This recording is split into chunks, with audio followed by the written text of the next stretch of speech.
Okay,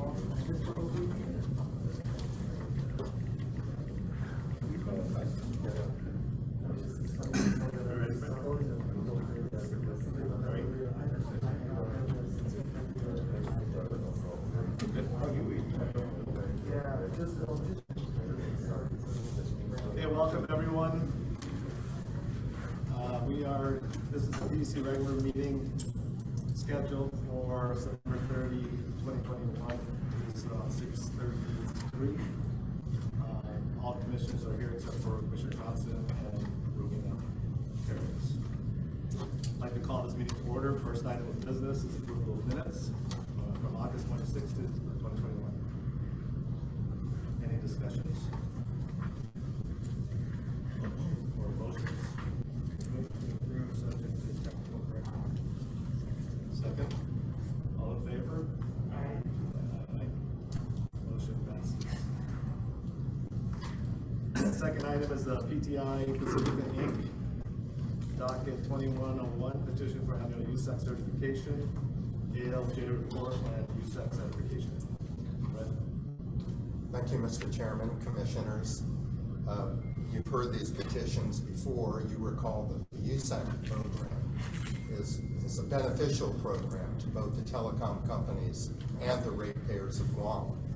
It enables the telecom companies to build out their telecommunications services and to provide new kinds of services and equipment that benefit the ratepayers. With regard to PTI, it has filed its annual petition requesting Usac certification by the PUC. And as I always point out, all of these telecom companies, including PTI, expend much more money on build-out, actually, than they get from the Usac program. So usually the Usac program is only a part, but a necessary part of their build-out plans. I always look to the 5-year build-out plans, just basically to assure myself and to be able to assure the Commission that the companies are using the funds, that they have projects that are improving their telecom services. That is the case for PTI. 2020 to 2021, they've been building out many new cell sites, adding LTE carriers, and making various upgrades to their system, including 5G. All the companies now seem to be building out the 5G process. I determined that PTI has complied with all the requirements necessary for the Usac filing. They had no outages, no unfulfilled requests for services. There is a certification by their general counsel, Mr. Steve Carrera, that all federal high-cost support will be used only for the provision, maintenance, and upgrading of the facilities and services for which the support is intended. So I can recommend to you, based upon the work that I did with PTI, that they are qualified for the Usac certification. Any discussions? Or motions?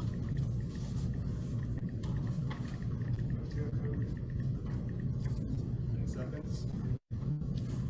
All in favor, say aye. Aye. Motion approved. Fourth item is the Telecom Holdings LLC, GTA docket 2102, petition for GTA annual Usac certification, ALJ report. Thank you, Mr. Chair. As with PTI for GTA, they have also filed their petition for the annual Usac certification. Their 5-year build-out plan shows kind of a major expansion of the VDSL, and that's the very high data rate digital subscriber line. So most of their expenditures and plans for the next 5 years involve that particular aspect. They've met the requirements, and no outages, no complaints from customers that were filed with the regulatory body, and we have the certification by the Chief Operating Officer, Andrew Gale, that all of the high-cost support funds have and will only be used for the purposes designated in the Federal Act. GPA receives both broadband loop support and interstate carrier compensation. So I again recommend that you approve the Usac certification.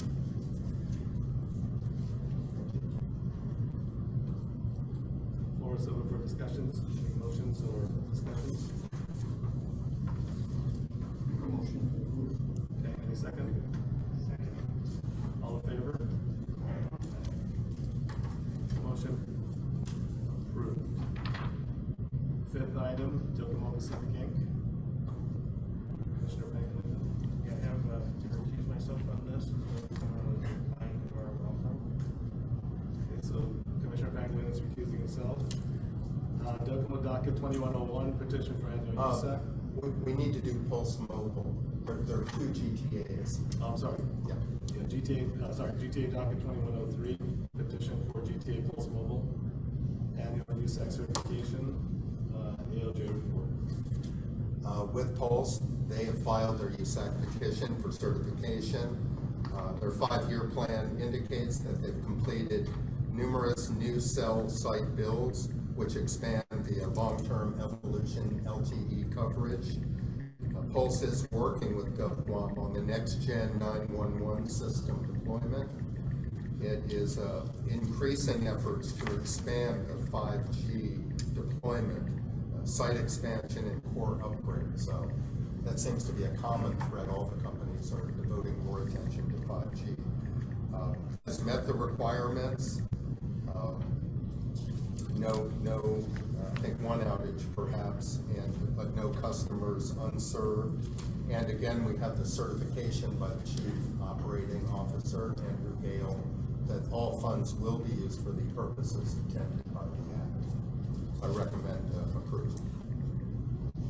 Thank you, President. Any discussions or motions? To approve. Seconds. All in favor? Aye. Motion passes. Okay, item 5, Docomo Pacific. As we mentioned earlier, Commissioner Pangilinan is recusing himself from this. That's another Usac certification. This is Docomo docket 2101. And we have an ALJ report.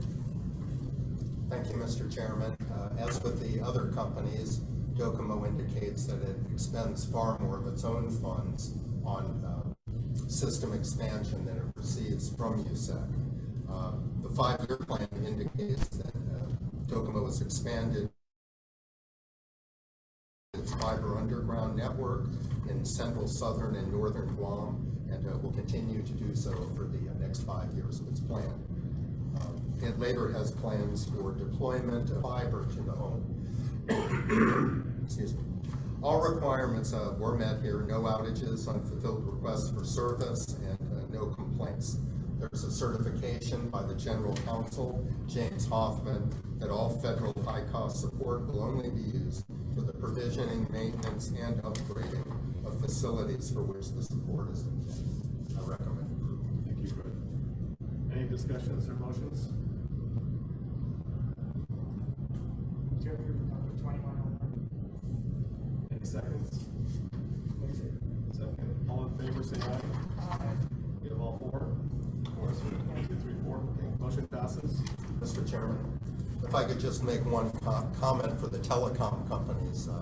We plan after the meeting tonight, we will send off the certifications to make sure that they are timely filed with the FCC and the USAC. So they'll get the time. Yeah, there's a deadline of October 1st, and since this time our meeting was a little close up on the deadline, Okay. we want to make sure that it's timely filed. Got it. Okay. Okay, item number 6, we have the Guam Power Authority. We have a few documents here. We have GPA docket 2118, petition to approve the FY 2022 CIP ceiling cap. We also have an ALJ report and a proposed order. ALJ Gorecki, it's yours. Thank you, Mr. Chairman, Commissioners. So, as I've indicated before, this budget request comes before us every year, and that's because in the contract review protocol, there's a requirement that GPA file with the Commission its proposed CIP budget cap before November 15th of each year. And they've done that for many years past. Normally, we don't count the line extensions. That's a part of the budget, but because of the contract review protocol, those are not included in the amount that we approve. So basically, this year, the proposed FY 2022 CIP cap is $28,077,688, and that includes the general plant and engineering projects. Now, if you just look at the numbers, if you compare it to the last year CIP budget, that was for FY 2021, $21,561,155. But the problem with even comparing these is it's always the case that the amount of the budget is never spent. In fact, often even as much as half of the budget may not be spent. Some is carried over to the next year. And last year, of course, there were delays, I believe, in a number of projects because of COVID. So in 2021, for example, less than $9 million was actually spent. So this is just a cap. It's not saying they're going to expend that much. They've identified projects that need the funding, but it's never the case that they use all those funds in one year. So from last year, over $6 million in funding was carried over to the FY 2022 budget. I provided you, which had been at Commissioner Brooks' request, kind of a 5-year outline of the amounts of the expenditures. I asked that it be placed in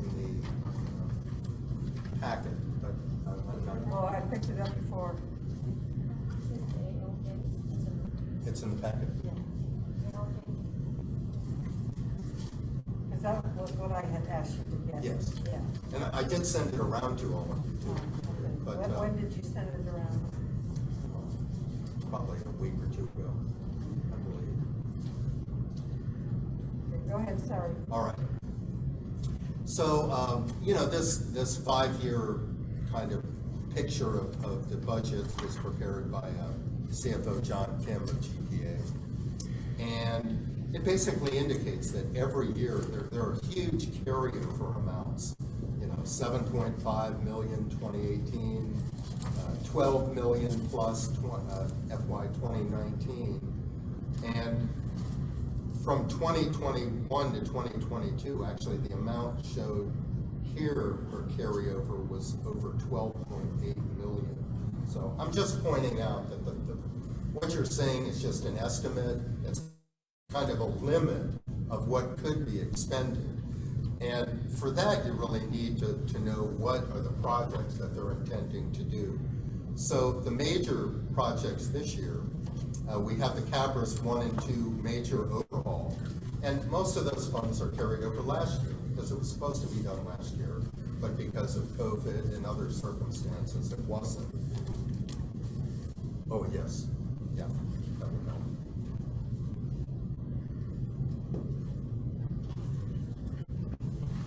I'll wait till you get these attachments.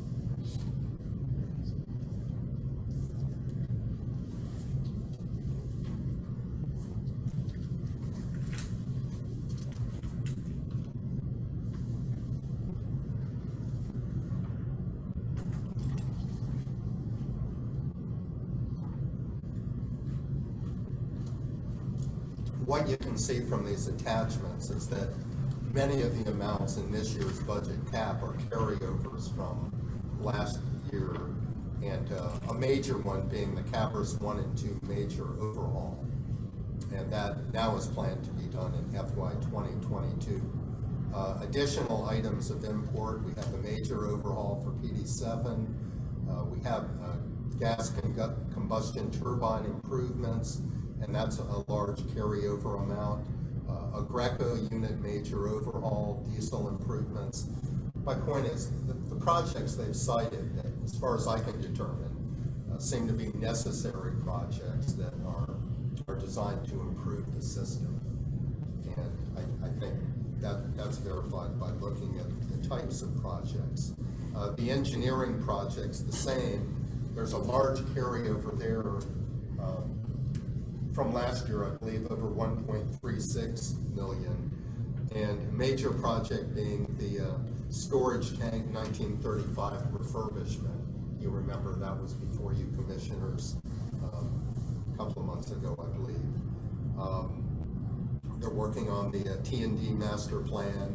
Things like the LED street conversion has been going on for many years now, and I think actually is, I believe, pretty close to completion.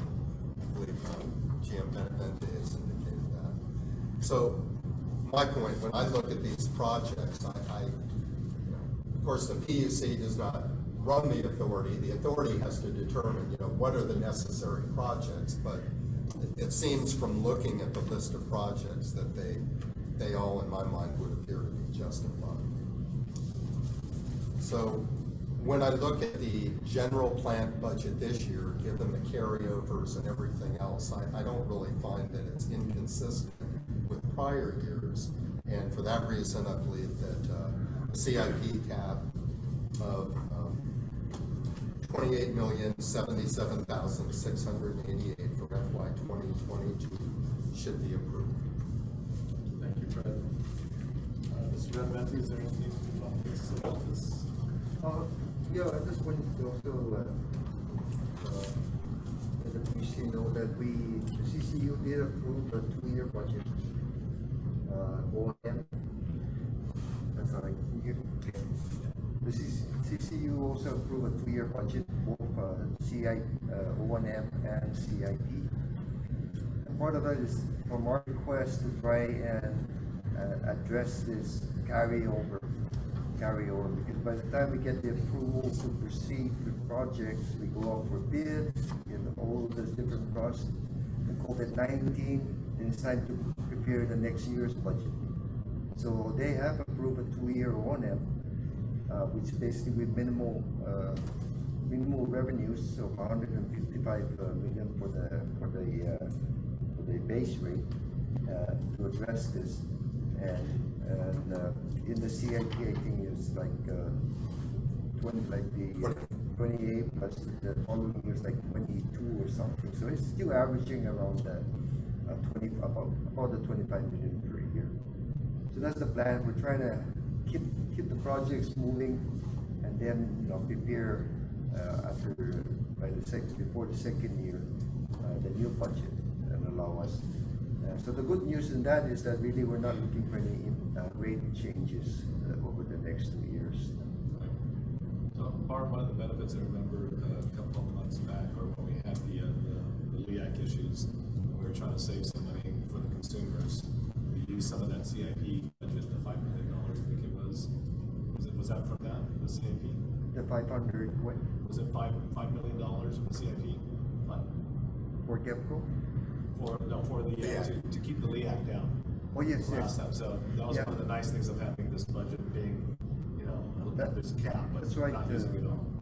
So you're correct. Because what happens is when we don't spend the money, it goes into our working capital.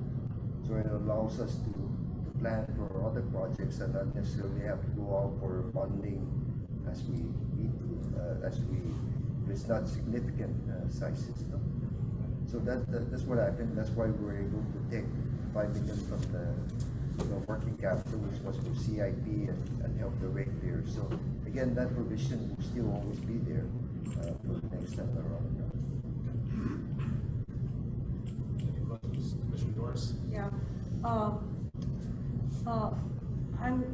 The overall concern I have is that, and by the way, I couldn't, your numbers, Fred, in the report didn't jive with the numbers in the GPA submission. So, but what was consistent was the amount of under expenditure. And I'll just take this one. 25 million was the budget in 2018, 14 million was expended. Similarly, actual in 2019 was 12 million. The budget was, I'm not sure what the budget is. I can't follow the numbers. Then in 21,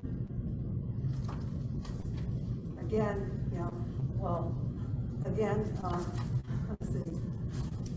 Actual, in 20, actual was, just under 12 million, and I believe the budget was 27 million. And so, what it seems to me is that the capital budget, it might be, quote, inflated, in the sense that, realistically, the amount of actual expenditures is significantly lower than what the budget says you're doing. And, it kind of gives a false impression that, yes, these are all valid projects, but, we can blame everything on COVID, but this was 2018 and 2019 that your actual was, to the tune of about $10 million lower. 10 to 16 million to $16 million lower than the budget. And so that's the concern that I have, that we're approving an inflated budget up here, but we're only going to do this much. So that's the concern that I have. That's a valid concern. But let me start off first with what comes in for budgeting. What comes in from all the different divisions that's required for CIP. That number, and John Kim and our budget people are not here, but that starts out at $80 million request, which is good, which means that people are looking and trying to address the needs of the utility. So we have the task to bring that down to the 25 million that we have. And of course, we have some ability to reallocate as necessary. But then we go through the process, and again, it's not all COVID, you're correct. But there are also, we have, it's very difficult to get procurement done on this item. We get protests, we get different things.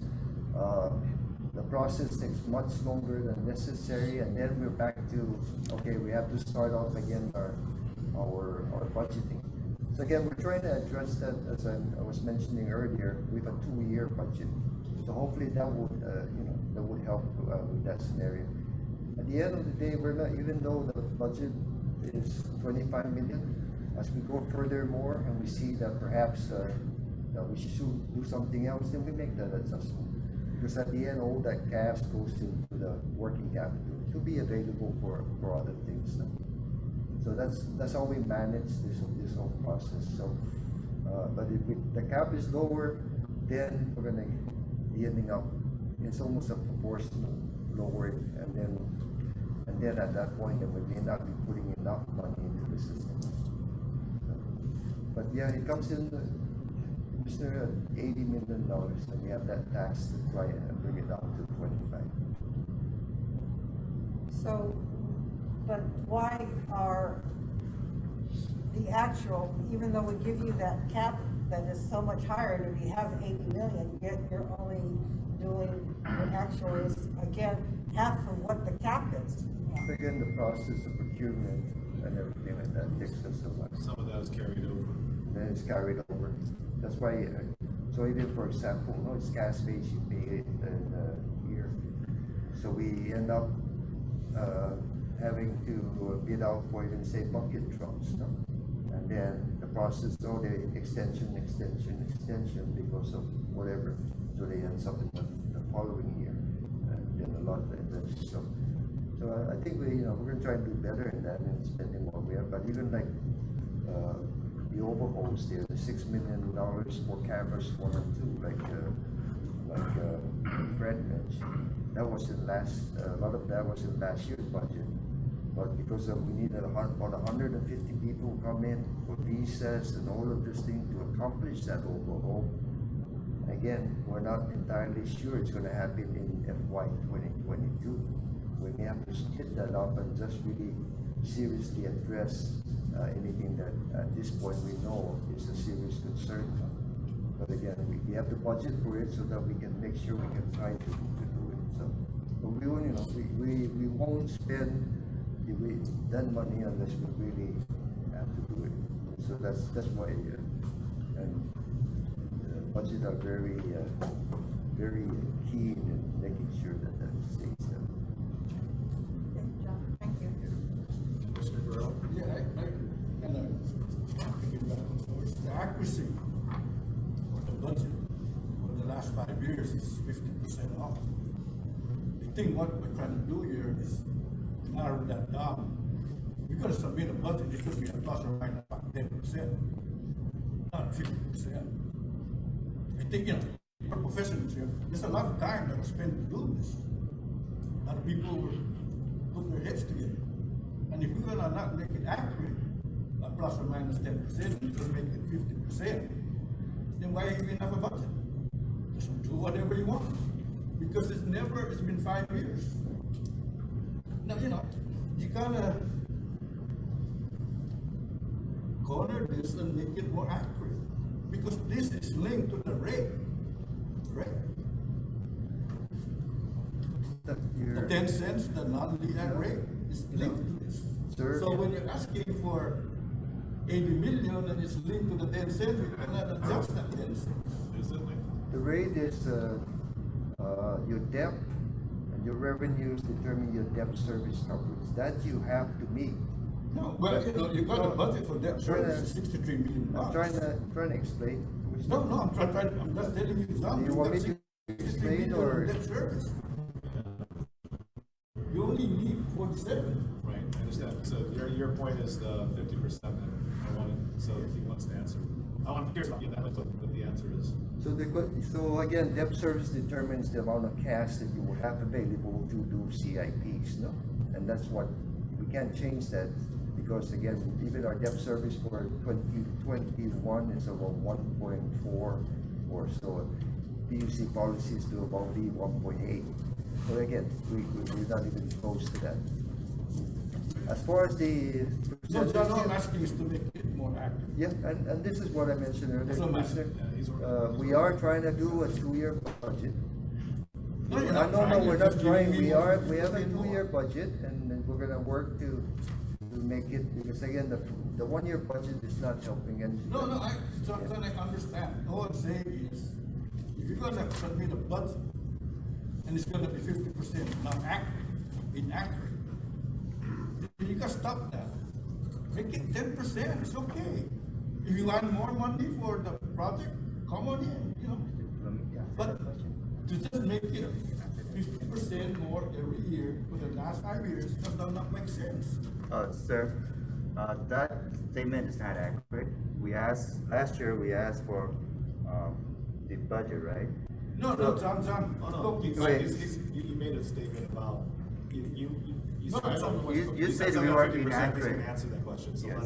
let him No, I answer. didn't. So we I'm asked for a talking to budget John. of 20 No, I'm talking to John Benedetti. I know, if you're talking to GPA in general. This is I'm not- asking John you to doesn't own address some of GPA, your this is concerns, utility. that's all. So he's got his accountant here, he's gonna tell us Okay. why that budget is what it is. Go ahead. Okay, so you asked us if we are 50% inaccurate. The statement is not correct. Last year we asked for $20.7 million. And it was actually 25. You asked us to remove 5 million, reallocate it to EON. So we did that. No, So- we didn't ask that. I'm sorry, I did not ask. Okay, semantics, Okay. it happened, Okay. but go ahead. So we adjusted to 20.7 from 25. So in actual expenditure in 2021 is $11.7 million. Okay. Carryover was $7 million. What is carryover? It means we did the PO process, we issue a bid, we actually got contractor on it, but we purchased the item, it didn't take time to deliver it. So it's not gonna be coming in this fiscal year, so it's gonna be paid next month or a couple of months later. That's what the carryover is. So if you almost money, it's a matter of timing problem. If you're saying we're not active because of the timing problem, it's not a fair statement. Well, The numbers that we have, that's in the report, should reflect almost half. is not used? What, and that's why I It's said, not I had a used. hard time, that's why I really wanted to know, what was the budget, what was the actual, what was the, That's how we always and I spend. did not get that. That's what we always say. Even though you may have claimed you said it, I did not get that, and I did ask for that specifically. I sent the email to But all the I'm commissioners. sorry, I don't have it. That's why we have carryovers. We ask for this. We all say, there's 20 million, there's 20, like 7 million or 8 million as a carryovers. Because we have to pay for that because it's already done through the bid process. And the thing is, we can't do bid unless we have a budget and funds available. That's a procurement rule. Right. Yeah, so it sounds like two things here. One Yeah, now is, all the times is- Are we, right, it's like versus budget versus expenditures. Are you saying like, yeah, you need 100 million, but you're only spending 50 million in actual expenditures, right? But I think what they're saying is that, yeah, it's not so much 50%, it seems like 50%, there's a lot of carryovers. But that's for projects that are already identified in the past, that were already approved through PUC and CCU. And in this particular case, some of these ceiling caps from the last prior years were approved through us. Well, maybe what it is maybe it just the presentation is, because if what you're saying, you need a $20 million, let's say you're doing a project of $10 million, and you need to have that available, that $10 million in the year you go out, okay? But it will take you 2 years down the road before you actually begin to expend it. So maybe it's the way you're presenting, how much has already been approved but yet to be expended, how much now we need this year for these many projects. But overall, the presentation, and I'm saying this, the presentation gives the misinformation that the budget 25, and 11. Therefore, why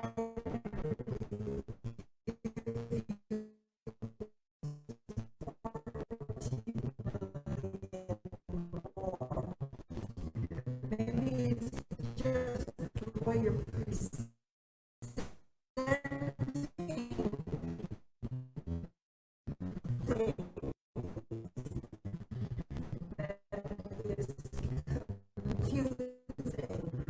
and it does not indicate, but of this, although we only spent 10 or 11, we have this many in the go, and the budget has taken care of,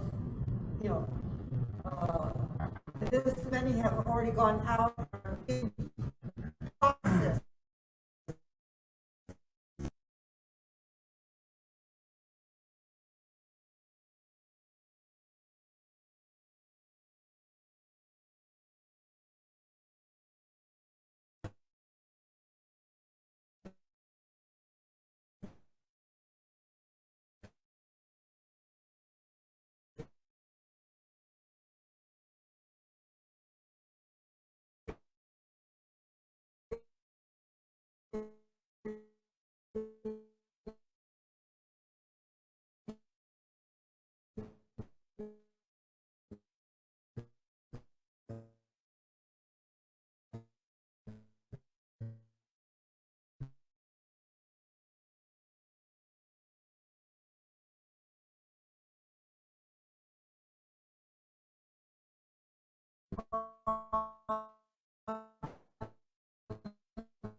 You're asking for is cash basis, right? Well, I'm not, not asking.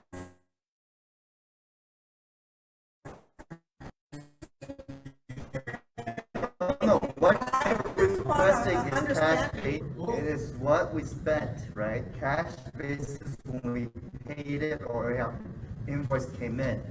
But thing So is is, the budget on accrual? yes, we budget on accrual. Okay, well then if you budget on accrual, then you should present actual on accrual. Don't, if you budget on accrual, then spend, because to us. doesn't include- And it's been obligated, but we haven't said it's looking the way it appears, you don't need, because you did. I think the next process will be normally do, because again, we need. I understand. And then we'll do anticipate the cash outlay. The vendor already. Again, till year 2 or 3, okay, and I'm just saying that, you get 20, whatever, and then why do you need such a big budget if you're only, so that's the It sounds confusion like that I have, huh? It sounds like they identified $25 million in projects, right? But as you get to it, then they're carrying them over because of the delays, right? So they didn't spend all 25, but they still need to reallocate it again for the following year because in order for them to go out to bid, right? In order for them Yeah, I to say that understand money that. is set aside, right? So every year PUC goes through this, and the ceiling cap, at some point we gotta realize that we're here they have a budget, they have a management commission, which is the CCU. They know where their spending is at. We just need to know if those, and John, at any point, once the numbers are approved, at any point, do you stop to come back to us for any type of a project goes over 1.2 anyways? Any project over 1.5 million, you have to break to the. So they still come back to us for Yeah, that. so you have two double caps, and so our project has to be below that because. Commissioner Rowe? Yeah, my request is only to, not be 50% accurate, make it 10, plus or minus 10%. That way we can all understand. But when you're throwing, 50% off your budget, then why even have a budget? Anyway, that's my fault. Just tighten it up. Another one was on Exhibit A, on this presentation, you have a budget for FY22, and you have a budget for FY23. But what's the budget for FY2021? What did we spend this year? You said for FY22 you want $406 million. For FY23 you want $398,245,000. But what was the expenditure from 2021? I mean, we need to compare it to something. Is it 350 million or 300 million? Somewhere there's data somewhere you could get that. Yeah, Commissioner, we have that, but that's not part of the. No, I understand, John, but I'm just asking to make it. Commissioner, if I may say answer your question, I will, Okay, that otherwise I'll just sit down and be quiet. Me too, I'm asking the question, what's the No, budget? you want me to Figure answer? of 2021. Commissioner Grant's trying to answer, so Yeah. give them the time to You answer. need the time to answer the question, otherwise it'll be a pissing match, if you will, between us, and I don't wanna go there. We do have a budget, we had it approved, and we have the numbers, the 21, what we projected for the end of 21. And if that's what the commission want, we can send that information over to Fred to share with everyone. It's not relevant, I'm sorry, not relevant to this request, because that's the O&M budget. What's relevant is the CIP cap, and that's what we've given your information. So we can provide that. We have all of that information. We have to go through the process to provide the CCU that. But if I may, John, and follow up on what Pete is saying is, okay, in your Exhibit A, you have proposed 22 and 23. That's where he's getting his 406 and 398. And what I can see where he's coming from is your FY21. What was your proposed in FY21? Well, today's the last day before we get 21. So it won't be available until maybe next month. Yes. Yeah. So maybe, to help clear us out, clear up our confusion, or we would like to see what was the FY proposed 21 budget in this, similar to, like from your own, from your revenues, We a similar have that- thing we have to that do information. actual. Yeah. 21 proposed versus 21 actual. Yes. That's where he's coming from. Yes. And I agree we should. I just mentioned that earlier, because we are proposed in 2021, right, fiscal year 2021, budget approved was $25 million. No, we're talking pro forma, we're pro forma. Oh, you're talking about income O&M or CapEx? No, No. talking exhibit A. We're talking exhibit A, pro forma income statement. You don't know that? Are we talking CIP or OEM? Everything. No, the agenda is CIP, Yeah. and so we have to stick to the by law, because these other things that you're discussing has not been published. So we need to No, stick to the CIP. no, this is exhibit You A. gave it to us. No, This but is it's the, on the exhibit A. agenda is we're trying to approve the CIP budget. So if you have any questions on the CIP budget, let's move forward with that. We can provide that, Mr. Chair, the O&M, the packets that we provide, the CCU, we can provide that. We have that to get our FY 22 and 23 budget. We have to do all-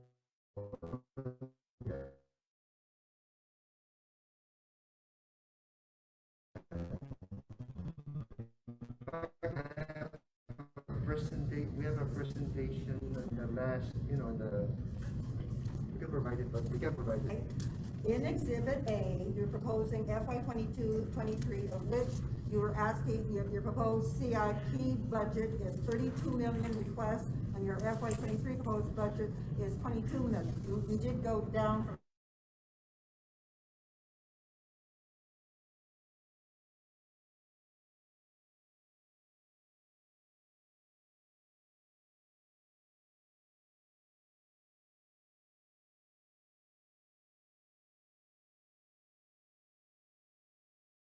it's confusing. And like I said, it's maybe more just the presentation needs to be So, changed. is there any and objections to tweaked. the way the order's written? Or should we modify it, or is it? I think the order is correct. Well, we can do it next time. We'll do it next time. I think the way that Mr. Ricky, his terminology is cap.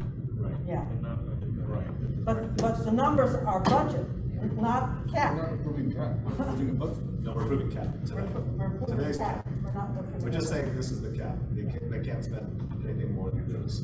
It's not a budget. Even a cap, 10 plus or minus.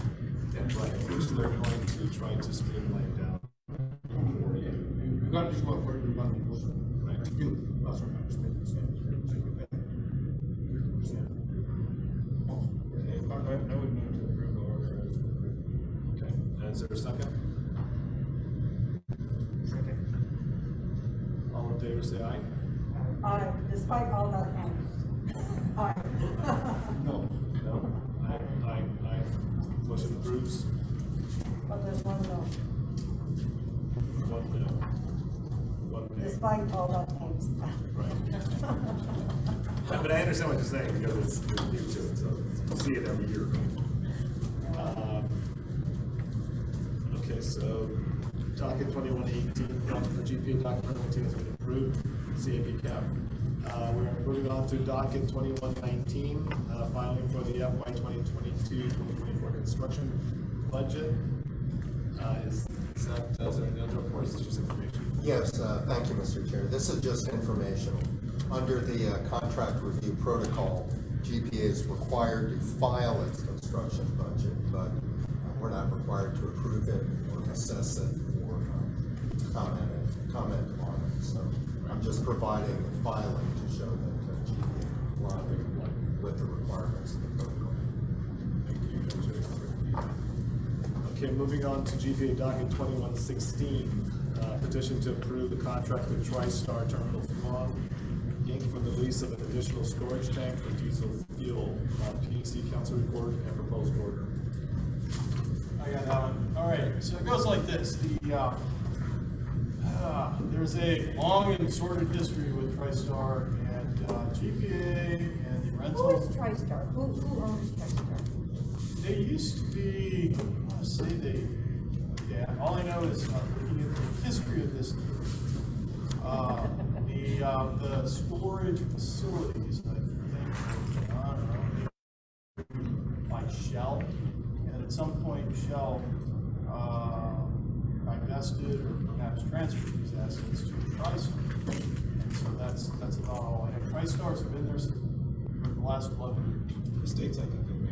I'm not too sure, but had a very good history with the PUC, here's why. So, yeah, now, number one, just so we're clear, there's no other fuel storage facility. I mean, they're So the we're only, stuck. yeah, they're the only show We're stuck. on the island, and their prices reflect that, okay? Now, where the PUC historically has had issue with them was, in their earlier contracts, they were automatically increasing the price by 4% a year, and the PUC, it's in the history here, and previously said, no more fuel storage agreements with these automatic price increases. You have to show us and justify why there's a price increase. So that occurred around, I want to say around 2014-ish. Okay. The prices were still high, and then around 2017, the Guam Power Authority leased an additional 196 barrel fuel storage tank, and there was a pricing for that, and that was a 5-year lease for this additional storage tank. And then what Guam Power Authority is asking us today is they want us to approve a lease for a second 196 barrel tank.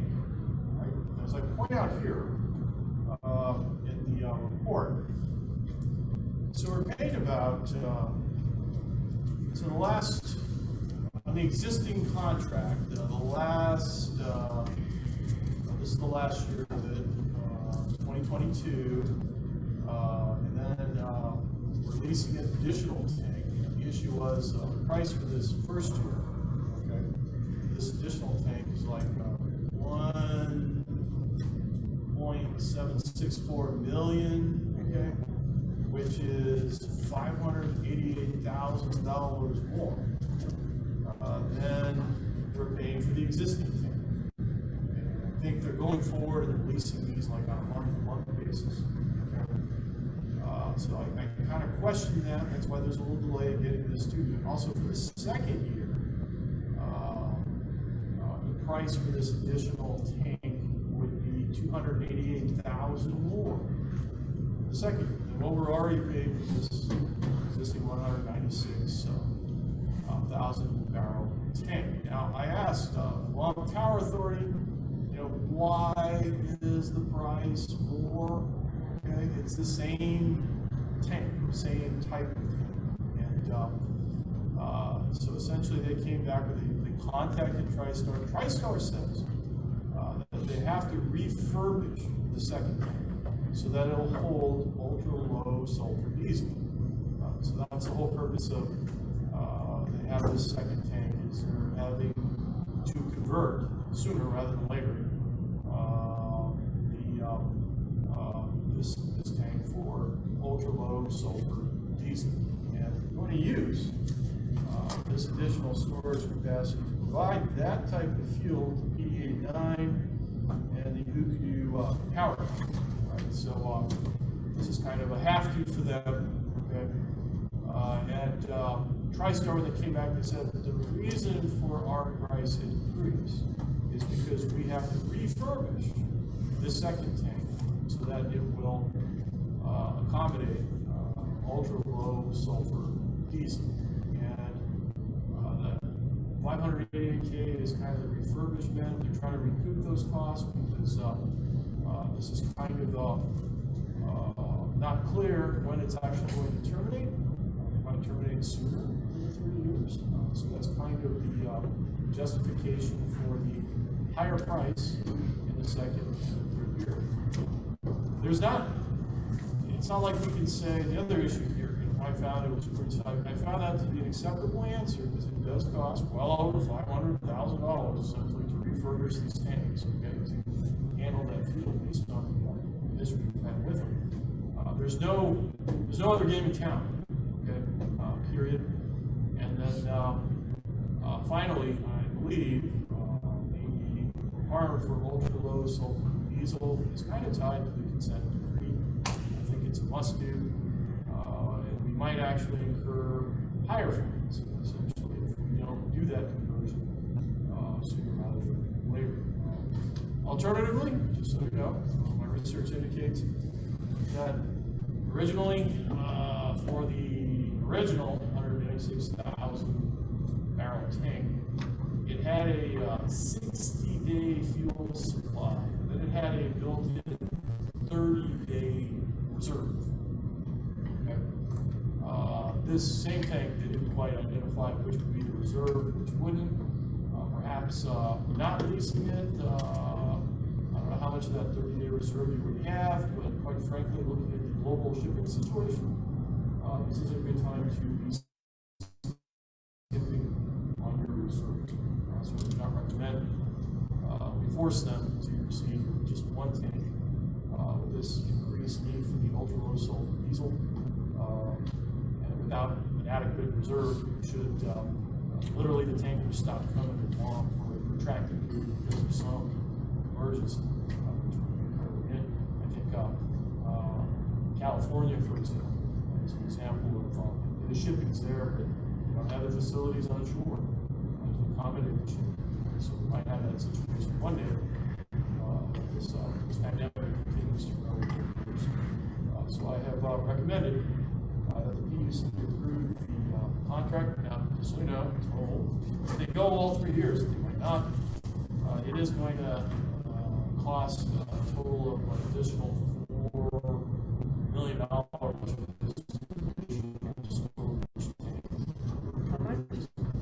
$4 million.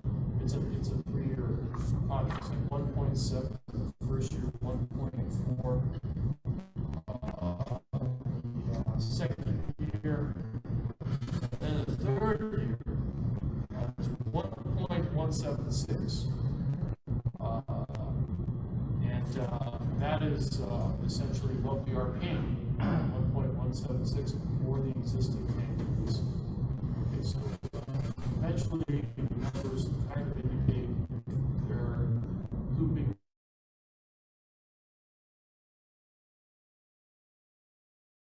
Storage part of the LEAC? Yes, this will be paid out of LEAC funds. So that's gonna affect the LEAC significantly? It would add, I believe, an additional $4,000 that we don't have right now. On the LEACs. But now, yeah, just so you know, I believe the contract, they start working on it, and I believe this tank will be ready by February of next year. So it's not an immediate type thing, but yeah, we are going to be paying $4 million more for this tank. And that's a fact, and that will be factored as part of the That would oil come- costs. Yeah, that would come out of the LEAC. Okay. Thank you. Sure. Mr. Benvetti, any questions? I remember this particular storage tank. We probably started off. We talked about the history. We did go through battling with them back and forth because they kept squeezing the government for the utility with their pricing. So I think back in 2014 we discussed the possibilities of doing our own storage tanks. And I think, is that part of the new construction? Yes, in the last CCU meeting, again, PUC meeting, I still owe you a presentation on The field transferring? fuel. And I was gonna say that tonight, perhaps, by the November meeting, you allow me time to do a presentation on the fuel tank, where the renewables are gonna come in, the pricing, the new power plant, the whole process. In the last meeting, I mentioned we were gonna go from 3 fuel to 5 fuel, and then down to 1 fuel.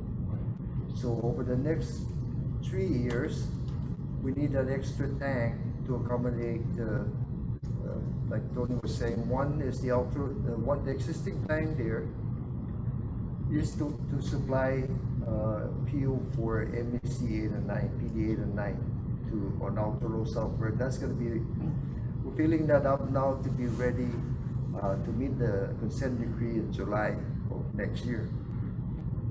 The other one, and that's what we call ultra low sulfur diesel. Navico, I also said there's an ultra low sulfur diesel special, which has less metals in the fuel.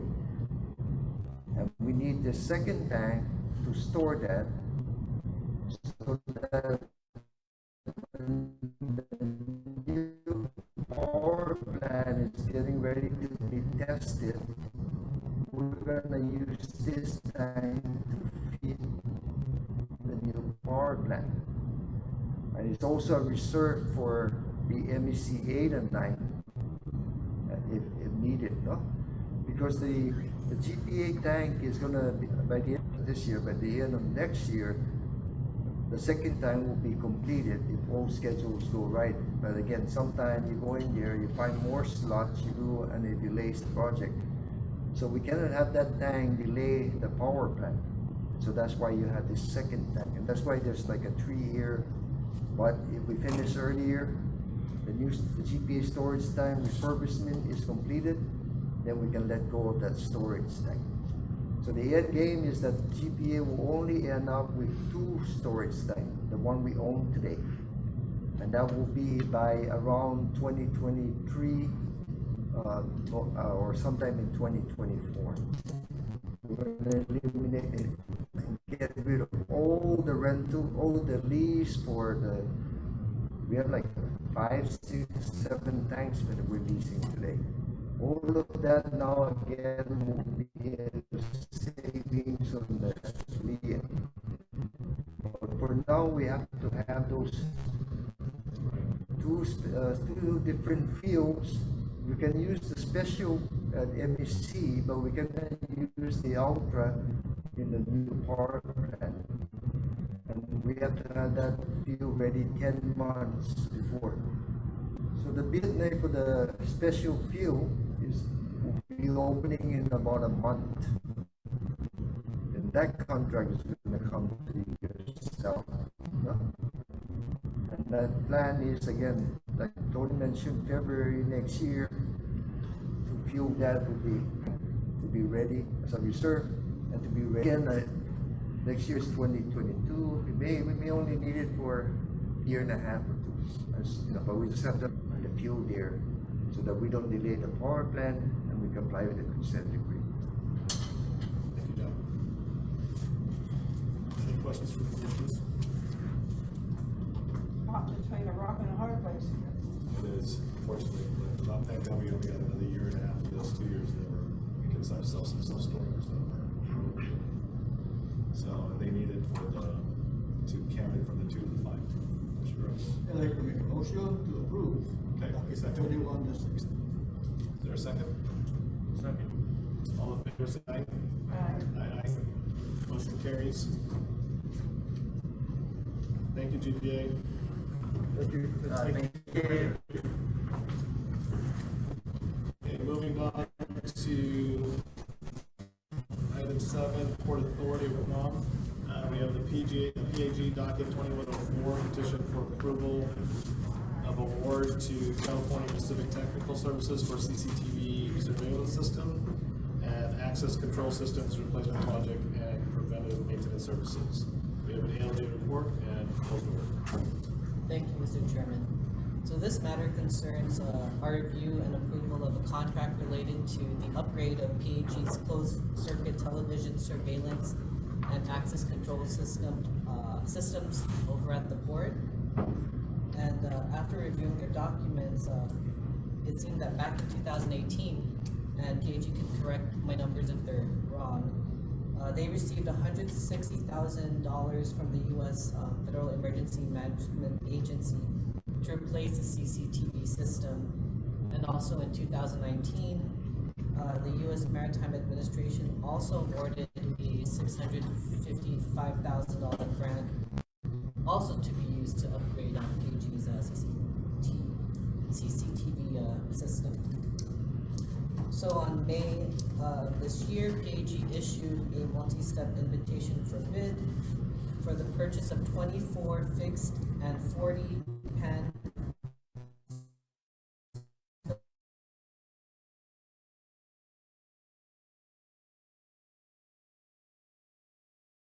Zoom high resolutions along with the as well as optional bid items that include the installation of a CCTV system over at the Agate Arena.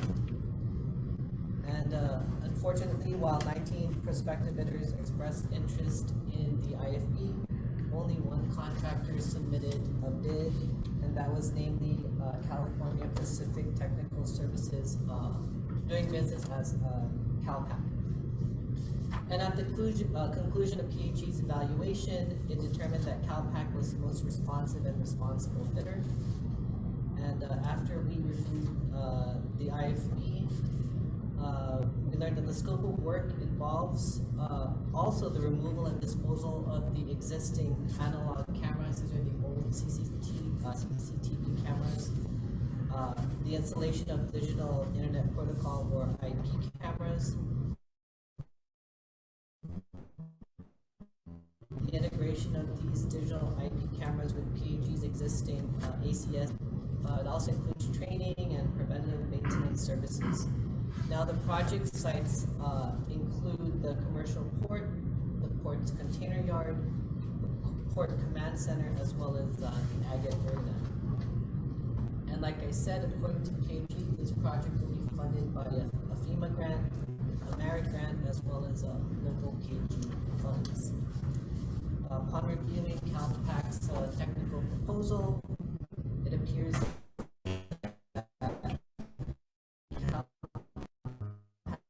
is a contractor that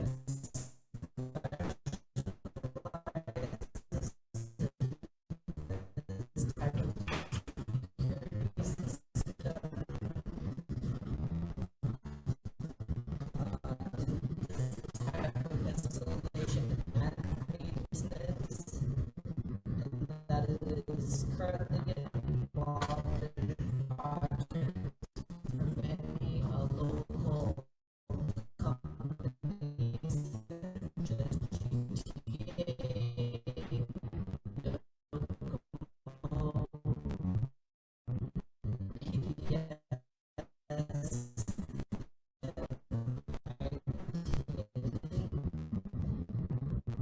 and that it has also served